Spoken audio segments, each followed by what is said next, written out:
Hi, എല്ലാവർക്കും ഈശ്വരാശംസകൾ. എല്ലാവർക്കും സന്തോഷം ഉണ്ടാവട്ടെ എന്ന് വിചാരിക്കുന്നു.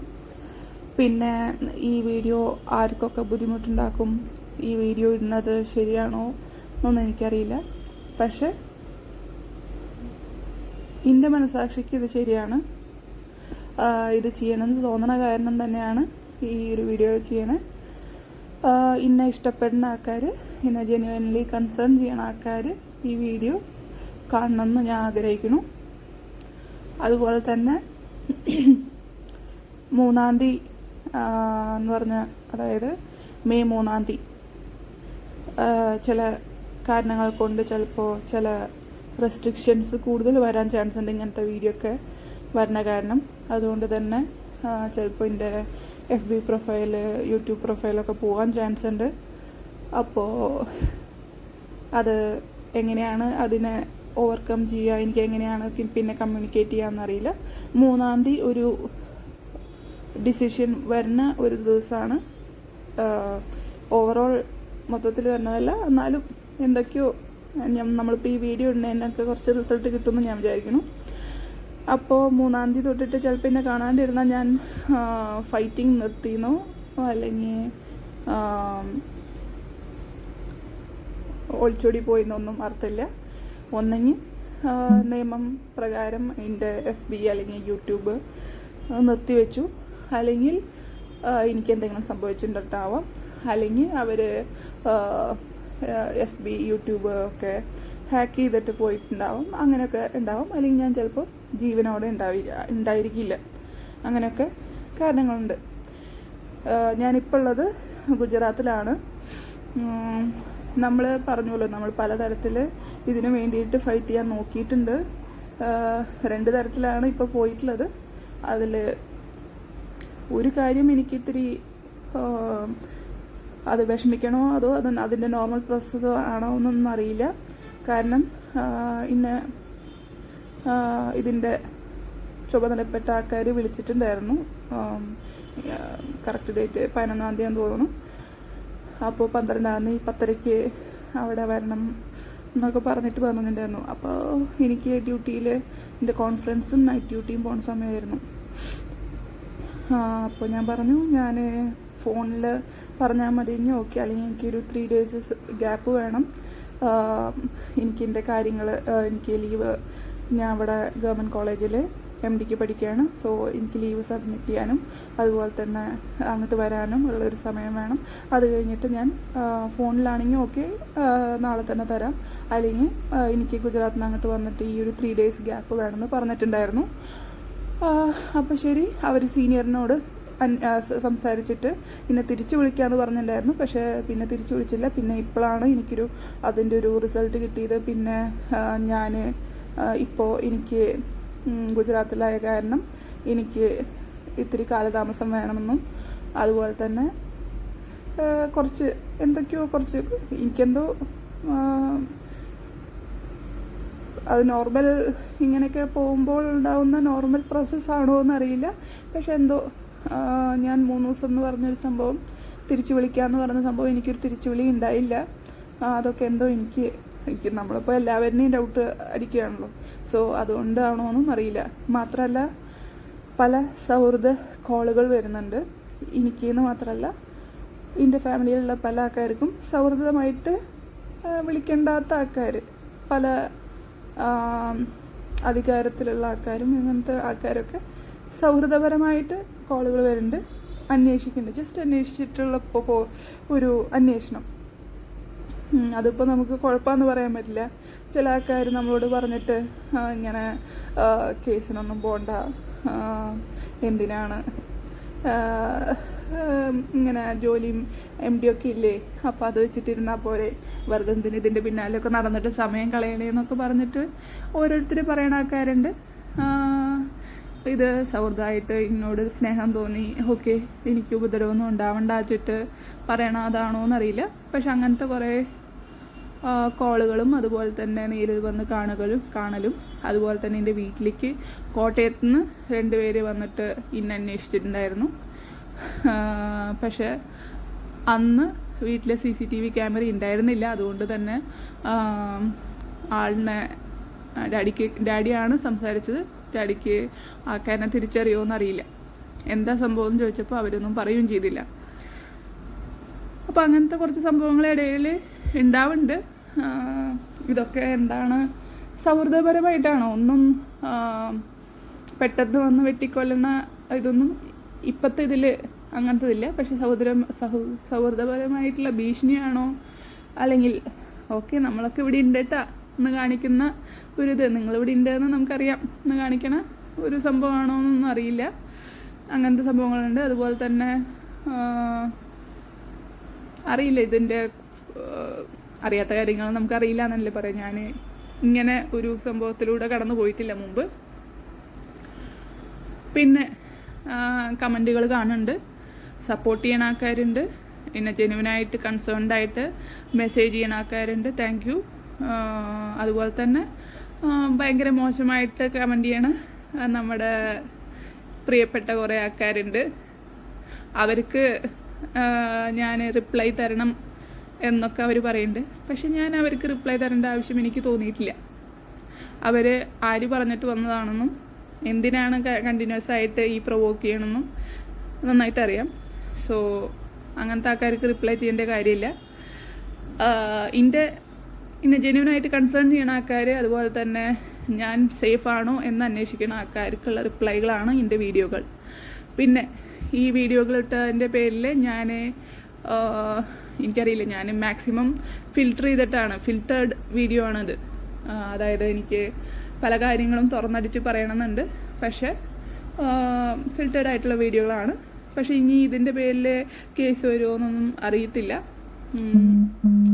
കാരണം എനിക്കെപ്പോഴും ഓർമ്മ വരുന്നത് ജനഗണമന എന്ന് പറഞ്ഞ സിനിമയിൽ പൃഥ്വിരാജിൻ്റെ ഡയലോഗാണ്. ലാസ്റ്റ് നമ്മൾ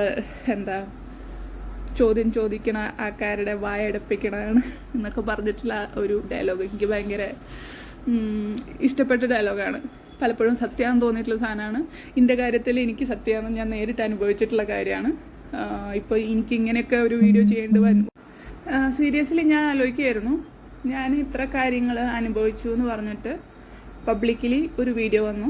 അത് കുറേ ആൾക്കാർ സോഷ്യൽ മീഡിയയിൽ ചർച്ച ചെയ്തു. നോർമലി ഉള്ള കാര്യങ്ങളല്ല ഞാൻ പറഞ്ഞത്, കുറേ സാധനങ്ങൾ പറഞ്ഞിട്ടുണ്ട്. അത് ഇന്നെ മാത്രം ബാധിക്കുന്ന കാര്യങ്ങളല്ല പറഞ്ഞോണേ, പല കാര്യങ്ങളും ഞാൻ അതിൽ പറഞ്ഞിട്ടുണ്ട്. വീഡിയോ കണ്ടവർക്ക് ഓർമ്മയുണ്ടാവും. ചില ആൾക്കാർ മറന്നിട്ടുണ്ടാവും, ചില ആൾക്കാർ അതിൽ വളച്ചൊടിച്ചിട്ടുണ്ടാവും. അതൊന്നും എനിക്കറിയില്ല. പക്ഷെ ഞാൻ കുറച്ച് കാര്യങ്ങൾ പറഞ്ഞിട്ടുണ്ട്. പിന്നെ അതുപോലെ തന്നെ ഞാൻ കുറച്ച് ന്യൂസ് ചാനലുകളുടെ വീഡിയോ കണ്ടിട്ടുണ്ടായിരുന്നു. കമ്മീഷൻ ഓഫീസിൻ്റെ മുന്നിൽ വെച്ചിട്ട് എനിക്കെതിരെ കേസ് കൊടുത്തു എന്നും, അതുപോലെ തന്നെ ആരൊക്കെയോ പറയുന്നുണ്ടായിരുന്നു അത് നോൺ ബെയിലബിൾ ഒഫൻസാന്നൊക്കെ പറഞ്ഞിട്ടുണ്ടായിരുന്നു. എനിക്ക് പക്ഷേ ഇതുവരെ അതിൻ്റെ നോട്ടീസ് കിട്ടിയിട്ടില്ല, വിളി വന്നിട്ടില്ല. ഓക്കെ, ഞാൻ എൻ്റെ ഒരു കോമൺ സെൻസിൽ വിചാരിക്കുകയാണ്, അതായത് എനിക്ക് നമ്മൾ ലീഗലി നിയമം ഇതിൻ്റെ കാര്യമൊന്നും അറിയില്ല. അതുപോലെ തന്നെ ഓരോ നിയമത്തിന് എത്ര സമയം എടുക്കുമെന്ന് അറിയില്ല. നമ്മൾ ആക്ച്വലി ഡോക്ടർ പ്രൊഫഷനിലാണ്. ഒരാൾ വയ്യാണ്ട് വരുമ്പോൾ, അല്ലെങ്കിൽ ഒരാൾ മരിക്കാൻ കിടക്കുന്ന സമയത്ത്, അല്ലെങ്കിൽ ഒരാൾ ഡിപ്രഷൻ അടിച്ചിട്ടിരിക്കുന്ന സമയത്ത് നമ്മൾ അപ്പോൾ ട്രീറ്റ്മെൻറ്റ് കൊടുക്കുക, അതാണ് നമ്മൾ ചെയ്യാറ്. അല്ലാണ്ട് വെയിറ്റ് ചെയ്ത് കഴിഞ്ഞിട്ട് ഒരു 10 വർഷം കഴിഞ്ഞിട്ട് വാ എന്ന് പറയുന്ന പരിപാടി നമുക്കില്ല. നമ്മൾ എത്രയും പെട്ടെന്ന് അവനെ രക്ഷിക്കാൻ പറ്റുമോ, ഒരാൾ അപകടത്തിലാണ് എന്ന് പറയുമ്പോൾ രക്ഷിക്കുന്ന പരിപാടിയാണ് ഉള്ളത്. അല്ലെങ്കിൽ ഒരാൾക്കൊരു ബുദ്ധിമുട്ടുണ്ടാവുക, ഈവൻ ഒരു കോൾഡാണ് പോലും, നമ്മൾ അപ്പം തന്നെ നമ്മൾ കാഷ്വാലിറ്റി പോവുകയാണെങ്കിൽ ട്രയാഷ് എന്ന് പറഞ്ഞ പരിപാടിയുണ്ട്. അതായത് റെഡ് സോൺ, അതുപോലെ തന്നെ യെല്ലോ സോൺ, അതുപോലെ തന്നെ ഗ്രീൻ സോൺ എന്ന് മാറ്റും. അതായത് ഏറ്റവും ഇമ്പോർട്ടൻ്റ് ആയിട്ടുള്ള കേസുകൾ റെഡ് സോണിലും, അതുപോലെ തന്നെ അത്ര കുറച്ചും കൂടി ലേറ്റായി പോയാലും നമുക്ക് അറ്റൻഡ് ചെയ്താൽ മതി. എന്നാൽ അത്ര സിമ്പിൾ കേസല്ല എന്നുള്ളൊരു ഇടത്തരം മോഡറേറ്റ് കേസുകളിനെ, കാഷ്വാലിറ്റിയുടെ കാര്യം പറഞ്ഞ് അങ്ങനത്തെ കേസുകളിനെ നമ്മൾ യെല്ലോ സോണായിട്ട് തിരിക്കും. അവരെ നമ്മളൊരു ഒരു 10 മിനിറ്റിൽ കണ്ടാൽ മതി എന്നുള്ളത്. പിന്നെ ഗ്രീൻ സോൺ, ആദ്യത്തെ അവിടുത്തെ എമർജൻസീസൊക്കെ ഫിനിഷായി വന്നിട്ടാണ് നമ്മൾ ഗ്രീൻ സോൺ കാണുക. കാരണം ചെറിയ ചെറിയ കേസുകൾ, ചിലപ്പോൾ കോൾഡ്, അതുപോലെ തന്നെ തൊണ്ടവേദന, അങ്ങനത്തെ ചെറിയ ചെറിയ അസുഖങ്ങൾക്ക് നമ്മൾ ഗ്രീൻ സോണിലിടും. അതുപോലെ തന്നെ പക്ഷേ എല്ലാത്തിനെയും നമ്മൾ അന്നന്നെ ട്രീറ്റ് ചെയ്യുക എന്നുള്ളതാണ് ഇന്നെ ഇതുവരെ പഠിപ്പിച്ചിട്ടുള്ളത്. സോ ആ ഒരു സെൻസിലാണ് നമ്മളെല്ലാതും എടുക്കണത്. എനിക്ക് ഇതിൻ്റെ കാലതാമസത്തിനെ പറ്റിയിട്ടും ഇതിൻ്റെ ഡിലേ പറ്റിയിട്ടൊന്നും വലിയൊരു ഇതില്ല. ചിലപ്പോൾ എൻ്റെ ബോധക്കുറവ് കൊണ്ടായിരിക്കും ഞാൻ ഈ വീഡിയോ ഇടുന്നത്, അത് എനിക്കറിയില്ല. പക്ഷേ എൻ്റെ പേരിൽ ഒരു കേസ് കൊടുത്തിട്ടുണ്ട് എന്നൊക്കെ മീഡിയയിൽ വിളിച്ച് പറയണു, ഞാൻ ഇൻഫെർട്ടൈലാണെന്ന് വിളിച്ച് പറയണു, അതുപോലെ തന്നെ ഞാൻ മെൻ്റലി അൺസ്റ്റേബിളാണെന്ന് പറയുന്നു. എൻ്റെ വീട്ടുകാരൊന്നും എന്നെ നോക്കണില്ല, എൻ്റെ വീട്ടുകാരുടെ ഓരോരുത്തരുടെയും പേര് വിളിച്ച് പറഞ്ഞിട്ട് ഞാൻ മെൻ്റലി അൺസ്റ്റേബിളാണ്, എന്നെ നോക്കണില്ല എന്നും, അതുപോലെ തന്നെ ചില കമൻറ്റുകൾ ഞാൻ മുമ്പ് സ്ക്രീൻഷോട്ട് ഇത് ചെയ്തിട്ട് ഞാൻ പറഞ്ഞിട്ടുണ്ടായിരുന്നു. ഒരു സ്പെഷ്യൽ പേരിലുള്ള കമൻറ്റുകൾ വന്നിട്ടുണ്ടായിരുന്നു. അങ്ങനത്തെ കുറേ സംഭവങ്ങളൊക്കെ, അതൊന്നും കൂടുതലും ഞാനിപ്പോൾ വീണ്ടും എക്സ്പ്ലെയിൻ ചെയ്യണില്ല. പക്ഷെ അതിൽ കുറേ കാര്യങ്ങളൊക്കെ പറഞ്ഞിട്ടുണ്ടായിരുന്നു. ഈ രണ്ടുപേരും പറയുന്ന സാധനങ്ങൾ, അതായത് ഞാൻ എല്ലാത്തിൻ്റെയും സ്ക്രീൻഷോട്ടും അതുപോലെ തന്നെ അവരുടെ ലിങ്കുകളും ഒക്കെ എടുത്തു വെച്ചിട്ടുണ്ട്. അപ്പോൾ ഒരാൾ വീഡിയോയിൽ നേരിട്ട് പറയണമെങ്കിൽ ഒരാൾ കമൻറ്റിൽ പറയണതും രണ്ടും സിങ്കായിട്ട് വരുന്നുണ്ട്. അപ്പോൾ എനിക്ക് ഓക്കെ. പിന്നെ അതുപോലെ തന്നെ എനിക്ക് കമൻറ്റുകളിൽ കുറേ ഭീഷണി വന്നിട്ടുണ്ട്. അതായത് എൻ്റെ പഴയ കാര്യങ്ങളെ പറ്റിയിട്ട് പറയും, ഞാൻ പണ്ട് കണ്ട സൈക്കാട്രിസ്റ്റിനെ പറ്റിയിട്ട് പറയും. അതുപോലെ തന്നെ അത് ഇങ്ങനെ തന്നെ പറഞ്ഞിട്ട് പോയിട്ട് കണ്ടിട്ടുള്ള ആളാണ്. ആക്ച്വലി അവരുടെ കാര്യം പറയുകയാണെങ്കിൽ എന്താണ്, ഞാൻ ഇങ്ങനെയൊക്കെ ബുദ്ധിമുട്ട് അനുഭവിക്കുന്നുണ്ട്, ഇങ്ങനെ എന്നെ അടിച്ചിട്ടുണ്ട്, അതുപോലെ തന്നെ ഇങ്ങനത്തെ ഒരു ഫേസ്, അതായത് എന്നെ ബെഡ്റൂമിൽ വെച്ചിട്ട് ഇങ്ങനെയൊക്കെ ചെയ്തിട്ടുണ്ട് എന്നൊക്കെ ഞാൻ അവരോട് പറഞ്ഞു. അപ്പം ഞാൻ പറഞ്ഞു, ഇയാൾ തന്നെയാണ് ഇങ്ങോട്ട് പറഞ്ഞു വിട്ടിരിക്കുന്നത്, നിങ്ങൾ പുള്ളീനെ വിളിക്കാൻ പറഞ്ഞിട്ടുണ്ട്. പക്ഷെ ഞാനിതൊക്കെ പറഞ്ഞു എന്ന് പറഞ്ഞാൽ ആക്ച്വലി എന്നെ വീണ്ടും തല്ലും. സോ എനിക്ക് ആക്ച്വലി ആ ഒരു ലൈഫ് കണ്ടിന്യൂ ചെയ്യണമെന്നായിരുന്നു മാക്സിമം. കാരണം എനിക്കത്ര ഇഷ്ടമായിരുന്നു. ആ സമയത്ത് നമുക്കിതൊക്കെ കള്ളത്തരാന്നോ ഒന്നും അറിയണ്ടായിരുന്നില്ല. So എനിക്കന്നത് continue ചെയ്യണമെന്നായിരുന്നു. അപ്പോൾ നമ്മൾ പറഞ്ഞു, എൻ്റെ കുറ്റമായിട്ട് പറഞ്ഞാൽ മതി, ഞാൻ അവിടെ വെച്ചിട്ടുണ്ടായ സംഭവം ഒന്നും നിങ്ങളോട് പറഞ്ഞു എന്ന് പറയേണ്ട, എനിക്ക് അനുഭവിക്കുന്ന വിഷമങ്ങളും എനിക്ക് എന്തെങ്കിലും ഇതാന്ന് മാത്രം പറഞ്ഞാൽ മതി എന്ന് പുള്ളിക്കാരിയോട് പറഞ്ഞിട്ടുണ്ടായിരുന്നു. ഞാൻ പറഞ്ഞ കാര്യങ്ങൾ പുള്ളി അന്ന് വന്നിട്ടുണ്ടായിരുന്നില്ല. കോട്ടയത്ത് വെച്ചിട്ടാണ് ഈ ഡോക്ടറിനെ കാണുന്നത്. അത് കഴിഞ്ഞ് ഞങ്ങൾ അവിടെ നിന്ന് പുറത്തിറങ്ങിയപ്പോൾ ഡോക്ടറും ഈ ആളും കൂടിയിട്ട് സംസാരിച്ചിട്ടുണ്ട് കോളിൽ. അത് കഴിഞ്ഞിട്ട് നമ്മുടെ വീട്ടിലേക്ക് കോൾ വരുന്നത്, ഇന്ന വെട്ടിക്കൊല്ലും ഇത് ചെയ്യും, അതുപോലെ തന്നെ പുള്ളിയുടെ അസിസ്റ്റൻ്റ് ആയിട്ടുള്ള ആളും നമ്മളതിനെ അവരൊക്കെ എന്തിട്ടാണ് ഈ അരിവാളിൽ അവിടെ വേറെ എന്തൊരു സാധനമുണ്ട്, പൊരുൾ എന്ന് പറഞ്ഞൊരു സംഭവം, ആ സാധനം എടുത്തിട്ട് വെട്ടാനൊക്കെ അവർ പ്രാക്ടീസ് ചെയ്തിട്ടുള്ള ആൾക്കാരാണ്, അങ്ങനെയാണ് ഇങ്ങനെയാണ്, നമുക്ക് വെട്ടിയിട്ട് അറപ്പ് മാറാത്ത ആൾക്കാരാണ്, നമ്മളങ്ങനെ കുറേ സംഭവങ്ങൾ ചെയ്തിട്ടുണ്ട് എന്നൊക്കെ പറഞ്ഞിട്ടുള്ള ഭീഷണികൾ എനിക്കല്ല വന്നത്, എൻ്റെ മമ്മിയുടെ ഫോണിലേക്ക് വന്നിട്ട് ഞാൻ അവൾക്ക് ട്രീറ്റ്മെൻറ്റ് എടുക്കാൻ പറയുമ്പോൾ അവൾ എൻ്റെ കുറ്റങ്ങൾ അവിടെ പോയിട്ട് പറയണോ, എന്ത് ധൈര്യം ഉണ്ടായിട്ടാണ്. അപ്പോൾ ഞാനിപ്പോൾ വിചാരിച്ച് ഞാനൊരു ഡോക്ടറിനോട് വിശ്വസിച്ച് പറഞ്ഞ കാര്യങ്ങളാണ്, അപ്പോൾ അതൊക്കെ എങ്ങനെ അത് പറയല്ലേ, ഇനി എൻ്റെ ലൈഫിന് തന്നെ അബദ്ധാന്ന് പറഞ്ഞത് അവിടെ പോയിട്ട് പറഞ്ഞു എന്നുള്ളതൊരു കാര്യം മാത്രമല്ല. ഈ കോളിന് മുമ്പ് അവർ പറഞ്ഞു, ഇപ്പോൾ മരുന്നിൻ്റെ ആവശ്യമൊന്നുമില്ല, നിങ്ങൾ ജോബിൽ സ്റ്റാർട്ട് ചെയ്യേ, അതുപോലെ തന്നെ എന്താ പറയുക, നിങ്ങൾക്ക് ഇഷ്ടമുള്ള കാര്യങ്ങൾ ചെയ്യുക, പിന്നെ അതുപോലെ തന്നെ കുറച്ച് ആക്ടിവിറ്റീസ് പുറത്തേക്ക് ഇറങ്ങിയിട്ട് ഫ്രണ്ട്സ് അങ്ങനത്തെ ആൾക്കാരൊക്കെ ഉണ്ടാക്കുക എന്ന് പറഞ്ഞു. ഞാൻ പറഞ്ഞു എൻ്റെ മൊബൈൽ പൊട്ടിച്ചിട്ടുണ്ട്, അതുപോലത്തെ കാര്യങ്ങളൊക്കെ പറഞ്ഞിട്ടുണ്ടായിരുന്നു. അപ്പോൾ അവർ പറഞ്ഞു, ഇങ്ങനെ അടച്ചു മൂടി ഇരിക്കുമ്പോൾ ഉണ്ടാകുന്ന പ്രശ്നങ്ങളാണ്, നമ്മൾ അത് ജോലിക്ക് പോയി കണ്ടിന്യൂ ചെയ്യുമ്പോൾ തന്നെ ബെറ്റർ ആവുമെന്നൊക്കെ എന്നോട് പറഞ്ഞത് അങ്ങനെയാണ്. പക്ഷേ ഫോൺ വിളിച്ചിട്ട് എന്തോ മാറിയിട്ടുണ്ട്. സഡൻലി ഇങ്ങനത്തെ ഒരു കോള് എൻ്റെ വീട്ടിലേക്കല്ല, ഞങ്ങൾ കണ്ട് തിരിച്ച് കാറിൽ ഇരിക്കുന്ന സമയത്താണ് മമ്മിക്ക് കോൾ വരുന്നത്. അങ്ങനെ കോൾ വന്നിട്ട് നമ്മളപ്പോൾ വിചാരിക്കുകയാണ്, ലേഡി ഡോക്ടറായിരുന്നു അന്ന് കണ്ടത്. പിന്നെ നമ്മൾ അവരെ കാണാൻ പോയില്ല. നമ്മൾ പിന്നെ വേറെ ഒരു ഡോക്ടറിനെ കണ്ടിട്ട് ഡോക്ടറിനോട് തന്നെ പറഞ്ഞു, എനിക്ക് എന്തെങ്കിലും ഒരു മരുന്ന് എഴുതി തരണം, അല്ലെങ്കിൽ എനിക്ക് തിരിച്ച് പോകാൻ പറ്റില്ല. കാരണം എനിക്ക് അത്രയ്ക്കും മിസ് ചെയ്യുന്നുണ്ടായിരുന്നു പുള്ളീനെ. അന്ന് അത്ര ഇഷ്ടമായിരുന്നു, അത്ര മിസ് ചെയ്യുന്നുണ്ടായിരുന്നു. പുള്ളി പറഞ്ഞ, നിനക്ക് സൈക്കാട്രി ട്രീറ്റ്മെൻറ്റ് ഉണ്ടാകണം, ട്രീറ്റ്മെൻറ്റിൻ്റെ മരുന്ന് സ്റ്റാർട്ട് ചെയ്താൽ മാത്രമാണ് നിനക്ക് ഇവിടെ വരാൻ പറ്റുള്ളൂ. എന്തിനാണ് ഇതൊക്കെ സഹിച്ചിട്ട് ഞാൻ തിരിച്ചു പോയെന്നുള്ളത് വേറെ കാര്യം. ഇത് മാത്രമല്ല, ഇതിൻ്റെ ഇടയിൽ എൻ്റെ മേത്ത് പ്രേതബാധ ഉണ്ട് എന്നൊക്കെ പറഞ്ഞിട്ടുണ്ടായിരുന്നു.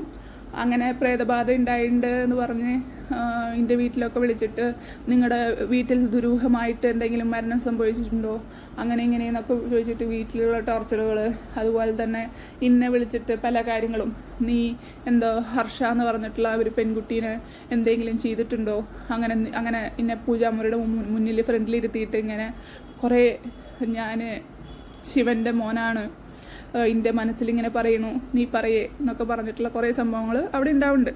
അതുപോലെ തന്നെ പൂജകൾ നടത്തുന്നുണ്ട്. അതുപോലെ തന്നെ ഈ സെപ്റ്റംബർ 5 ദാസ് കോൺവെൻറ്റിൽ വെച്ചിട്ട് നടത്തുന്ന ആ മാരേജ് ഫംഗ്ഷൻ്റെ മുമ്പ് ഞങ്ങളുടെ വീട്ടിൽ ഒരു പൂജയും കൂടി നടത്തണമെന്ന് നിർബന്ധിക്കുന്നുണ്ട്.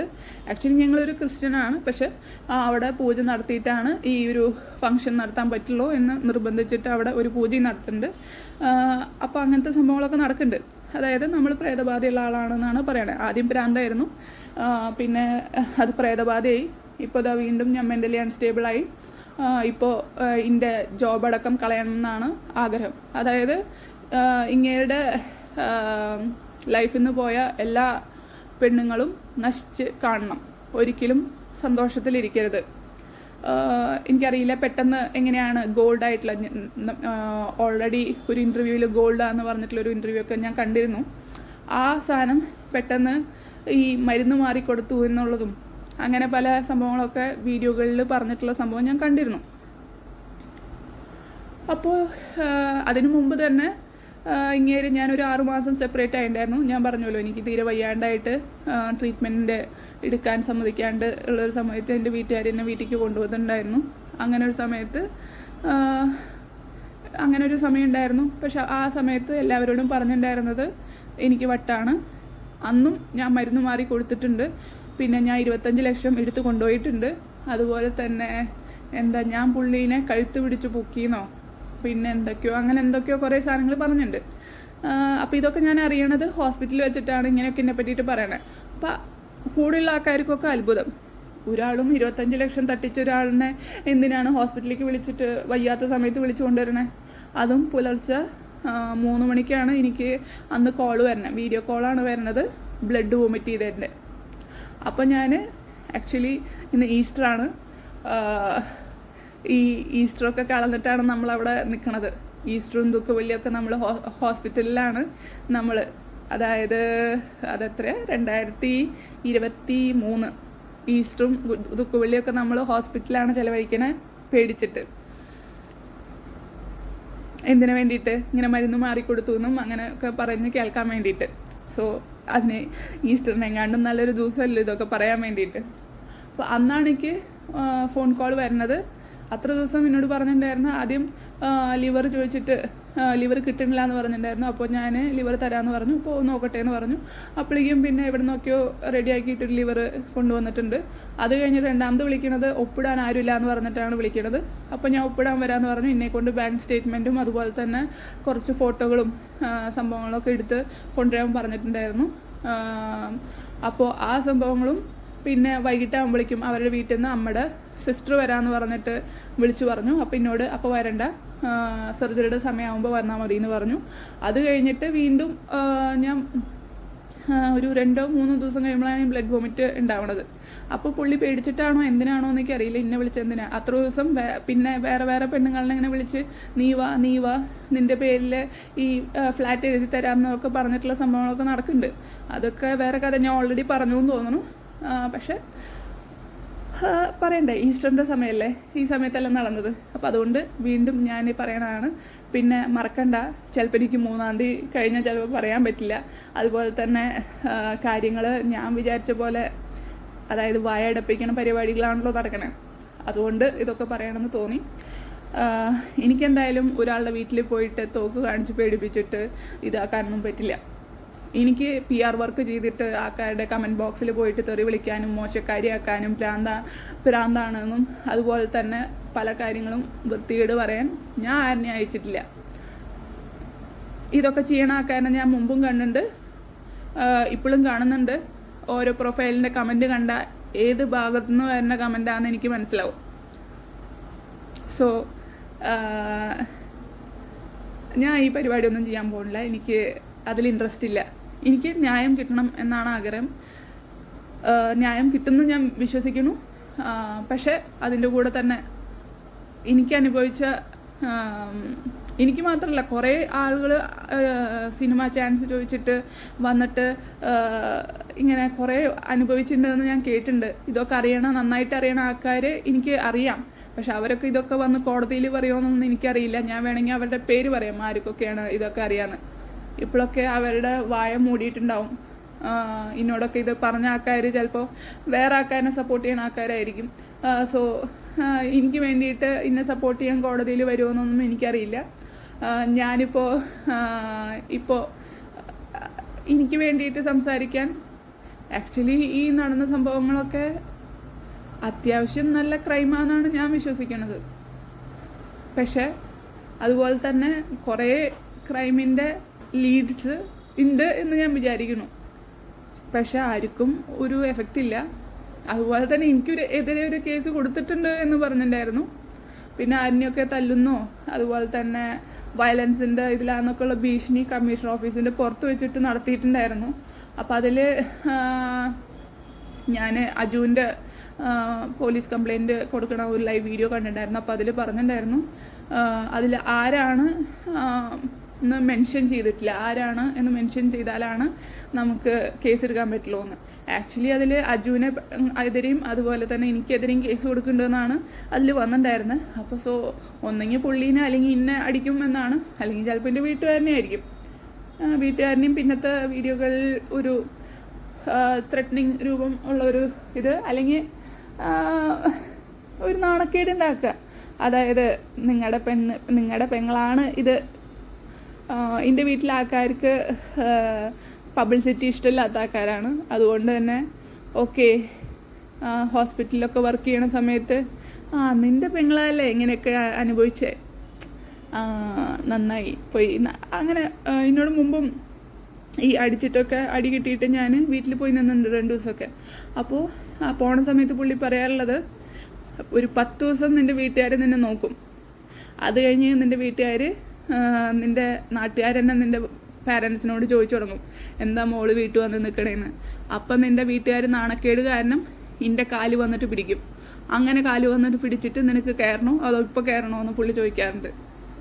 പക്ഷെ എൻ്റെ വീട്ടുകാർ ഒരു സമയത്ത് പോലും നീ ഇവിടെ നിന്നിട്ട് നാണക്കേടാന്ന് ഒരിക്കലും പറഞ്ഞിട്ടില്ല. എന്നോട് പറഞ്ഞിട്ടുള്ളത്, നീ അവിടെ നിൽക്കണം, ഓരോ ദിവസം ഞങ്ങൾക്ക് പേടിയാണ്, നിന്നെ എന്തെങ്കിലും അവർ ചെയ്യുമെന്നുള്ള പേടിയാണ്. നീ ഇവിടെ നിൽക്കുമ്പോൾ നീ വീണ്ടും അയാൾ വിളിച്ചിട്ട് ഇങ്ങനെ കരഞ്ഞിട്ടും പറഞ്ഞിട്ടൊക്കെ വിളിക്കുമ്പോൾ നീ എന്തിനാ തിരിച്ചു പോകണേന്ന് മനസ്സിലാവുന്നില്ല. എനിക്ക് അന്ന് എന്താണെന്ന് എനിക്ക് മനസ്സിലായിട്ടുണ്ടായിരുന്നില്ല. പക്ഷേ പുള്ളിയുടെ എനിക്ക് പറയാം, ഒരു ആളുടെ ഏറ്റവും വേസ്റ്റ് സ്റ്റേജ്, അതായത് ഒരാൾ ഹെൽത്ത് കൊണ്ട് ഓരോ 2 മാസം കൂടുമ്പോൾ 20 ദിവസം 30 ദിവസം ഹോസ്പിറ്റലിൽ കിടന്നിട്ടുണ്ട്, ICUയിൽ കിടന്നിട്ടുണ്ട്. ഒരാളുടെ മോഷൻ കഴുകേണ്ടി വന്നിട്ടുണ്ട്. 10-20 തവണ പല തരത്തിൽ സ്ഥലത്തും ഡ്രസ്സിങ് ചെയ്ത് കൊടുക്കേണ്ടി വന്നിട്ടുണ്ട്. അതുപോലെ തന്നെ ക്രൈം സ്റ്റോറിയിൽ ഇതിൻ്റെ ഫോട്ടോ വരേണ്ടി വന്നിട്ടുണ്ട്. പല നാണക്കേടുകളും ട്രോളുകളും സഹിക്കേണ്ടി വന്നിട്ടുണ്ട്. അതുപോലെ തന്നെ ഇയാളുടെ വീട്ടിൽ നിന്ന് തന്നെ ഇയാളിനെ പുറത്താക്കിയിട്ട് ഇയാളുടെ ഓഫീസ് റൂമിൽ നിലത്ത് കിടക്കേണ്ടി വന്നിട്ടുണ്ട്. അതുപോലെ തന്നെ ഇന്നെ ഏറ്റവും കുറേ കള്ളുകൂടിയന്മാരുടെ മുമ്പിൽ വെച്ചിട്ട് ഇൻസൾട്ട് ചെയ്തിട്ടുണ്ട്. പല ആൾക്കാരുടെ മുമ്പിൽ വെച്ചിട്ട് ഇന്നെ പല തരത്തിൽ ഉപദ്രവിച്ചിട്ടുണ്ട്. ഇത്രയൊക്കെ നടന്നിട്ട് പുള്ളിക്ക് വയ്യാണ്ടായപ്പോൾ എപ്പോഴും ഞാൻ കൂടെ നിന്നിട്ടുള്ളൂ. ഒറ്റ സമയത്തും വിട്ടുപോയിട്ടില്ല. എന്തിനാ അത് ചെയ്തതെന്ന് എനിക്ക് എപ്പോഴും മനസ്സിലാവണില്ല. നിങ്ങൾ ഹെൽത്തി ആയിട്ട് വരുന്നത്, ഒരാൾ മരുന്ന് മാറി കൊടുത്തു എന്നൊക്കെ പറയുന്നല്ലോ, പക്ഷേ ഒരു സർജറി കഴിഞ്ഞിട്ട് ഒരാൾ ബെറ്റർ ആയതും അത് കഴിഞ്ഞിട്ട് ഓരോ ഒപ്പമുള്ള സമയത്ത് ബെറ്ററായിട്ട് എങ്ങനെ വന്നിരുന്നു എന്നുള്ളതും നിങ്ങൾ വീഡിയോയിൽ നിങ്ങൾ കണ്ടിരുന്നു എന്നത് തന്നെയാണ് വിചാരിക്കണേ. ഒരു മരുന്ന് കൊടുത്തിട്ട് മോശമാവണ ആൾ എങ്ങനെയാണ് മോശമാവണേന്ന് നിങ്ങൾക്കും കണ്ടാൽ മനസ്സിലാവും. ഇങ്ങനെ അപ്പോളോയിലും അതുപോലെ തന്നെ കാവേരി ഹോസ്പിറ്റലിലും അതുപോലെ തന്നെ വേറെ പല ഹോസ്പിറ്റലുകളിലും ഇങ്ങനെ കയറി നടന്ന് ICUവിലും ബാത്റൂമിലും മറ്റോടത്തും പോയിട്ട് ഓരോ പണി ചെയ്തിട്ട് ഇരിക്കേണ്ട ഗതിക്ക് എന്തായിരുന്നു എന്ന് എനിക്ക് മനസ്സിലാവണില്ല. ഓക്കെ, ഇത്രയൊക്കെ ചെയ്തു, ഞാൻ ഇഷ്ടപ്പെട്ട കാരണമാണ് അതൊക്കെ ചെയ്തത്. എനിക്ക് തന്ന സ്നേഹം സീരിയസ് ആണെന്ന് വിചാരിച്ചു. അത് 4-5 പേര് കൂടെ നിർത്തിയിട്ടുള്ള ഒരു സ്നേഹമാണെന്ന് ഞാൻ വിചാരിച്ചില്ല. ഓക്കെ, പക്ഷേ ഇത്രയൊക്കെ ചെയ്തു കൊടുത്തിട്ടും തിരിച്ച് ഇങ്ങനെയൊക്കെ പറയാൻ വേണ്ടിയിട്ട് നാവ് പൊങ്ങുന്നു ഞാൻ വിചാരിച്ചില്ല. എന്തൊക്കെ കേൾക്കേണ്ടി വന്നേ, ഇടയ്ക്ക് എന്തോ ഓട്ടിസ്റ്റിക്കാന്നൊക്കെ എന്തൊക്കെ പറയേണ്ടി വന്നു. പിന്നെ പുള്ളിയുടെ സ്വത്ത് തട്ടിയെടുക്കാൻ വേണ്ടിയിട്ടാണ് ഞാനെന്തോ മറ്റേ അജുവിൻ്റെ ഒരു വീഡിയോ, അജു വീട്ടിലേക്ക് വന്നിട്ട് അജു കൈ തരുന്ന ഒരു വീഡിയോ ഉണ്ടായിരുന്നു. കണ്ടില്ലേ കൈ കൊടുക്കണം കണ്ടില്ലേ. എനിക്ക് പല തവണയും ഞാൻ ആദ്യമൊക്കെ ഇയാളുടെ ഫ്രണ്ട്സിനെ പരിചയപ്പെടുമ്പോൾ അവർ കൈ തരുമായിരുന്നു. കൈ തരുമ്പോൾ എനിക്ക് അടി കിട്ടിയിട്ടുണ്ട്. ഇപ്പോഴും ഞാൻ അജുവിന് കൈ കൊടുക്കണം കണ്ടില്ലേ. എന്ത് ആർക്കെങ്കിലും കൈ കൊടുക്കണമ്പോൾ പ്രശ്നമുണ്ടോ? ഞാൻ പല ആൾക്കാർക്കും കൈ കൊടുക്കും.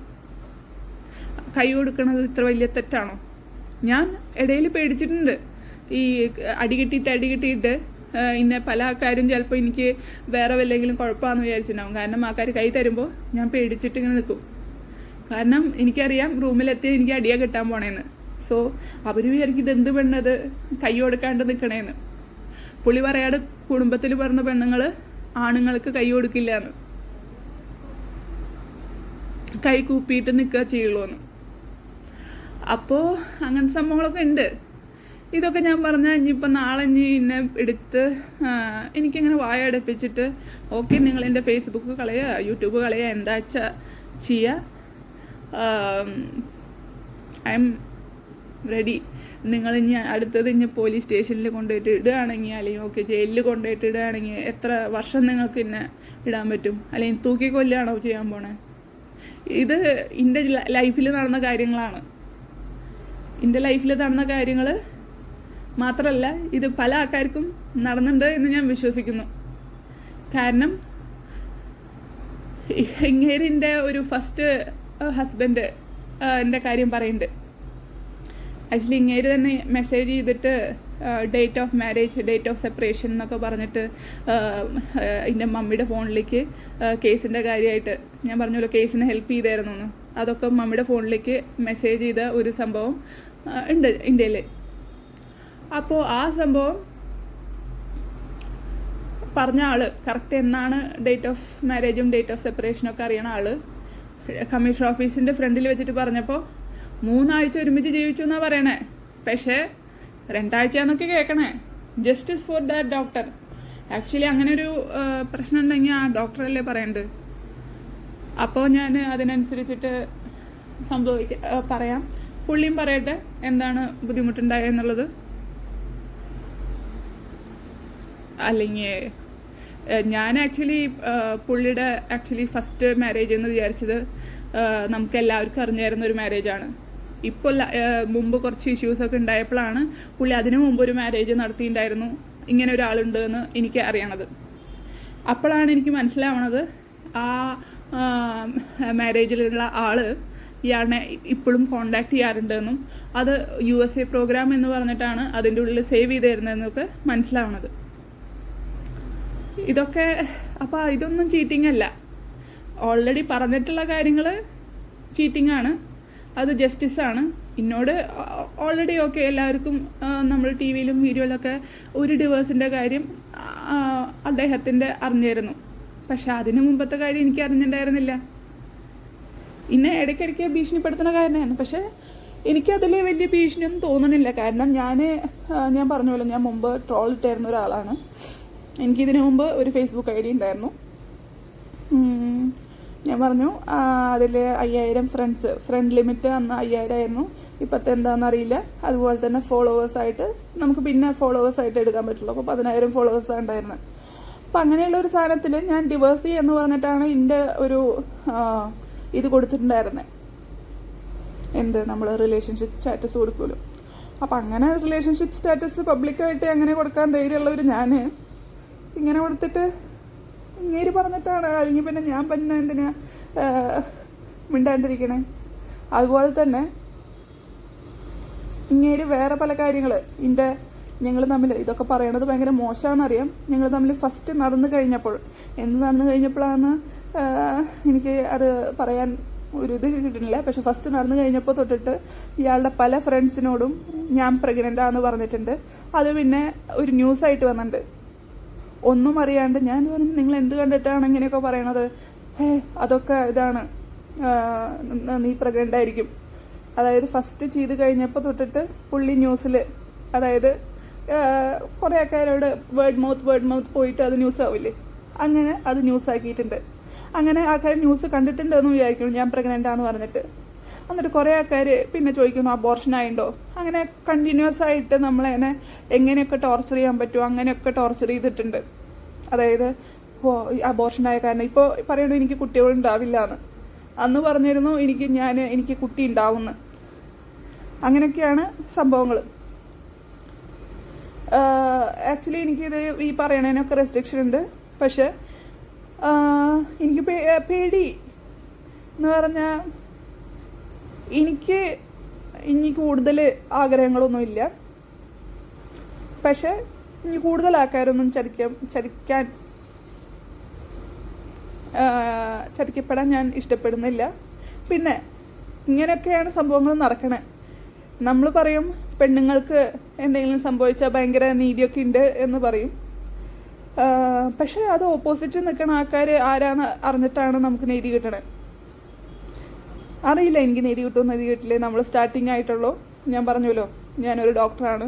നമ്മൾ ഇങ്ങനെയൊക്കെയാണ് നമ്മുടെ ട്രീറ്റ്മെൻറ്റ് പോണത്. സോ നമ്മൾ ആ ഒരു സെൻസ് വെച്ചിട്ടാണ് നമ്മൾ വിചാരിക്കണം. ഞാൻ വിചാരിക്കണം എൻ്റെ കേസ് ഇമ്പോർട്ടൻ്റ് ആണ്. പക്ഷേ നാട്ടിലെ പല കേസുകൾ നടക്കുന്നുണ്ട്. അപ്പോൾ നമ്മുടെ ഇമ്പോർട്ടൻസ് എത്രയുണ്ടെന്ന് നമുക്കറിയില്ല. പക്ഷേ എല്ലാവരും നോർമലി പറയണതാണ് പെണ്ണുങ്ങളുടെ ഒരു കേസ് വന്നാൽ പെണ്ണുങ്ങൾക്ക് ഇമ്പോർട്ടൻസ് കൊടുക്കുന്നു. പക്ഷേ എനിക്കിതുവരെ അങ്ങനൊരു തോന്നൽ ഉണ്ടായിട്ടില്ല. ഇതുവരെ ജസ്റ്റ് സ്റ്റാർട്ടിങ് ആണ്. സോ അറിയില്ല. പിന്നെ അതുപോലെ തന്നെ നമ്മുടെ ജനഗണമന ഫിലിമിൽ പറഞ്ഞ പോലെ തന്നെ ഇത് നടന്നത് അങ്ങ് UP-യിലല്ലേ, ഇത് നടന്നത് ബീഹാറിലല്ലേ എന്നൊക്കെ പറഞ്ഞിട്ട് ഉള്ളൊരു ഡയലോഗൊക്കെ ഉണ്ട്. എനിക്ക് ആ ഡയലോഗ് ഭയങ്കരമായിട്ട് ഇപ്പോഴൊക്കെ ഭയങ്കരമായിട്ട് എന്താണ് ഫീൽ ചെയ്യണു. ആ ഡയലോഗ് ഒന്നുകൂടി കാണുകയാണെങ്കിൽ നല്ലതായിരിക്കും. എന്തോ ഈ നടക്കുന്നത് കേരളത്തിൽ തന്നെയാണ്, അല്ലെങ്കിൽ ഈ നടക്കുന്നത് ഇന്ത്യയിൽ തന്നെയാണ്. എനിക്കറിയില്ല എനിക്ക് എന്താ കൂടുതൽ പറയേണ്ടത്. എല്ലാവരും ഇത്ര നേരം എൻ്റെ വീഡിയോ കണ്ടോന്ന് അറിയില്ല. ചിലപ്പോൾ എൻ്റെ ശത്രുക്കൾ മാത്രമായിരിക്കും എൻ്റെ എന്തൊക്കെ പോയിൻറ്റ്സ് കേസ് കൊടുക്കാൻ പറ്റും എന്നറിയണ ആൾക്കാരായിരിക്കും മാത്രം ഈ ഫുള്ള് വീഡിയോ ചിലപ്പോൾ കാണുന്നുണ്ടാവുക. സോ അറിയില്ല, ജെന്യൂനായിട്ട് കാണുന്നവർ ഫുള്ള് വീഡിയോ കാണുന്നുണ്ടോയെന്നറിയില്ല. പക്ഷെ എന്തായാലും ഈ ഒരു വീഡിയോയ്ക്ക് കോൺസിക്വൻസ് ഞാൻ പ്രതീക്ഷിക്കുന്നു. അതുപോലെ തന്നെ ഞാൻ പറഞ്ഞല്ലോ 3-ാം തീയതിക്ക് ശേഷം ഇതിനെക്കാണ്ടും കൂടുതൽ കോൺസിക്വൻസ് ഞാൻ പ്രതീക്ഷിക്കുന്നു. കാരണം അന്ന് ഒരു റെസ്പോൺസ് നമുക്കൊരു ഇതിനൊക്കെ ഓക്കെ നമ്മളെ സപ്പോർട്ട് ചെയ്യണ ഒരു ഇതാണെങ്കിൽ ചിലപ്പോൾ ഇതിനൊന്നും കുഴപ്പമുണ്ടാവുമായിരിക്കില്ല. പക്ഷെ നമ്മൾ സപ്പോർട്ട് ചെയ്യണ ഒരു ഇതല്ലെങ്കിൽ ഇതൊക്കെ എന്തായാലും കുഴപ്പമായിരിക്കും. സോ അതുപോലെ തന്നെ ഇടയിൽ ഞാൻ പറഞ്ഞല്ലോ ഇങ്ങനെ 3 ദിവസം ഗ്യാപ്പ് ചോദിച്ചപ്പോൾ ഉണ്ടായിരുന്ന ഒരു ഡിഫറൻസ്, അതൊക്കെ എനിക്ക് മനസ്സിലാവണില്ല എന്തിനാണ് അങ്ങനത്തെ. ഞാൻ ജസ്റ്റ് ചോദിച്ചത് 3 ദിവസം എനിക്കൊന്ന് ലീവ് ചോദിച്ച് വരാൻ വേണ്ടിയിട്ടുള്ളൊരു ഗ്യാപ്പായിരുന്നു. അല്ലെങ്കിൽ ഫോണിൽ നമുക്ക് കാര്യങ്ങൾ പറയുകയാണെങ്കിൽ ഫോണിൽ പറഞ്ഞു കൊടുക്കാമെന്ന് പറഞ്ഞിട്ടുണ്ടായിരുന്നു, എന്തൊക്കെ നടന്നു എന്ന് പറഞ്ഞു കൊടുക്കാമെന്ന് പറഞ്ഞിട്ടുണ്ടായിരുന്നു. പക്ഷേ അപ്പോൾ സീനിയറിനോട് ചോദിച്ച് തിരിച്ചു വിളിക്കാമെന്ന് പറഞ്ഞിട്ട് എനിക്ക് തിരിച്ചൊരു കോൾ വന്നിട്ടില്ല. അതൊക്കെ ഇതിൻ്റെ പ്രോസസ്സാണോ? തിരിച്ച് എനിക്കൊരു ഇമെയിലാണ് വന്നത്. ഇമെയിലും അതുപോലെ തന്നെ ടെക്സ്റ്റ് മെസ്സേജും. അത് നെഗറ്റീവും അല്ല പോസിറ്റീവും അല്ല. എന്താണ് അതിൻ്റെ അർത്ഥം എന്നൊക്കെ അറിയില്ല. ഞാൻ അതിനെ അന്വേഷിക്കുന്നുണ്ട്. പക്ഷേ എല്ലാവരും അറിയണമെന്ന് തോന്നുന്നത് ഇങ്ങനെയൊക്കെയാണ് നടക്കണതെന്ന് എല്ലാവരും അറിയാൻ വേണ്ടിയിട്ട് തന്നെയാണ്. ഇത് നടക്കണത് നമ്മുടെ കേരളത്തിൽ തന്നെയാണെന്ന് അറിയാൻ വേണ്ടിയിട്ട് തന്നെയാണ്. ഞാൻ ഭയങ്കര പ്രൗഡായിരുന്നു. ഇപ്പോഴും പ്രൗഡ് തന്നെയാണ് പല കാര്യത്തിലും. പക്ഷേ ചില സമയത്ത് വിഷമം തോന്നുന്നുണ്ട്. അത് എനിക്ക് അനുഭവിച്ച കാര്യം ഓർത്ത് വിഷമം ഉണ്ടാവണത് അത് സെപ്പറേറ്റ്. പക്ഷേ ഇങ്ങനെയാണല്ലോ, എനിക്കിങ്ങനെ പറയാൻ അവസരം ഉണ്ടായ കാരണം ഞാനിങ്ങനെ പറയണു. ഇതുപോലെ പറയാൻ അവസരമില്ലാത്ത എത്ര ആൾക്കാർ ഇങ്ങനെ കഷ്ടപ്പെട്ടിട്ട് നടക്കണ്ടാവുമെന്ന് ആലോചിക്കുമ്പോൾ കൂടുതൽ വിഷമം തോന്നണം. ഞാനിപ്പോൾ ഇതൊക്കെ ഇങ്ങനെ ഫേസ്ബുക്കിലും യൂട്യൂബിലൊക്കെ ഇടാൻ പറ്റിയ കാരണം ആൾക്കാർ കേൾക്കാനുള്ള കാരണം 4 അറിഞ്ഞു, 4 റിയാക്ട് ചെയ്തു. ചിലർ നെഗറ്റീവ് പറഞ്ഞു, പക്ഷെ എന്നാലും 4 അറിഞ്ഞു. പക്ഷേ ഇത് ഒന്നും പറ്റാണ്ട് പീഡനങ്ങൾ അനുഭവിക്കുന്ന ആൾക്കാരും അതുപോലെ തന്നെ ഇൻജസ്റ്റിസ് അനുഭവിക്കണ കുറേ ആൾക്കാരുണ്ട്. അപ്പോൾ അവരുടെ കാര്യം ആലോചിക്കുമ്പോൾ കൂടുതൽ വിഷമം തോന്നണം. സോ ഞാൻ ഈ ഫൈറ്റ് ആലോചിക്കുന്നത് എല്ലാവർക്കും വേണ്ടിയിട്ടുള്ളൊരു ഫൈറ്റായിട്ട് തന്നെയാണ്. എൻ്റെ ലാസ്റ്റ് വരെ എനിക്ക് ബാക്കിയുള്ള ആൾക്കാരുടെ കാര്യമൊന്നും അറിയില്ല, ആരും എന്നെ സപ്പോർട്ട് ചെയ്യണമെന്ന് എനിക്കറിയില്ല. പക്ഷേ ഇന്ന ജയിലിലിടുകയോ അല്ലെങ്കിൽ ഇന്നെ കൊല്ലുകയോ അല്ലെങ്കിൽ എന്താണെങ്കിൽ അതുവരെ ഞാൻ ഫൈറ്റ് ചെയ്യുന്നതായിരിക്കും. ഇതൊക്കെ ഞാൻ അറിയിക്കുകയാണ്. ഓക്കെ, ഞാൻ പറഞ്ഞിട്ടും വിശ്വസിക്കാത്ത ആൾക്കാർ, വീണ്ടും ഈ വലയിലൊക്കെ പെടുന്ന ആൾക്കാർ ഉണ്ടാവും. പക്ഷെ ഞാൻ പറയാണ്ട് വലയിൽ വിടരുത്, അതുപോലെ തന്നെ പല കാര്യങ്ങളിലും പോയി ചാടരുത് എന്ന് എനിക്കൊരാഗ്രഹമുണ്ട്. അതുകൊണ്ടാണ് ഇത്ര റെസ്ട്രിക്ഷൻ ഉണ്ടായിട്ടും ഇങ്ങനത്തെ കാര്യങ്ങളൊക്കെ ഞാൻ പറയണത്. അപ്പോൾ എല്ലാവർക്കും ഹാപ്പി ഈസ്റ്റർ. ഇങ്ങനൊരു ഹാപ്പി ഈസ്റ്ററും അതുപോലെ തന്നെ നമ്മൾ ഏറ്റവും വിഷമം ഇരുന്നിരുന്ന സമയത്തിലാണ് നമ്മൾ ഹോസ്പിറ്റലിൽ ഉണ്ടായിരുന്നത്. ഞാൻ ആ ദിവസങ്ങൾ വീണ്ടും ഓർമ്മിപ്പിക്കുന്നു. അതുപോലെ തന്നെ എനിക്കതിന് കിട്ടിയ ശിക്ഷ അല്ലെങ്കിൽ അതിന് കിട്ടിയ പ്രതിഫലം ഞാൻ നന്നായിട്ട് ഓർക്കുന്നു. അപ്പോൾ എല്ലാവർക്കും ഹാപ്പി ഈസ്റ്റർ. എല്ലാവരും ഹാപ്പി ആയിട്ടിരിക്കുക. ഞാൻ എനിക്ക് പറ്റുന്ന പോലെ ഫൈറ്റ് ചെയ്യുന്നുണ്ട്. എല്ലാവരുടെയും സപ്പോർട്ട് ഞാൻ പ്രതീക്ഷിക്കുന്നു. താങ്ക് യു സോ മച്ച് ഇത്ര കാലം സപ്പോർട്ട് ചെയ്തേനെ.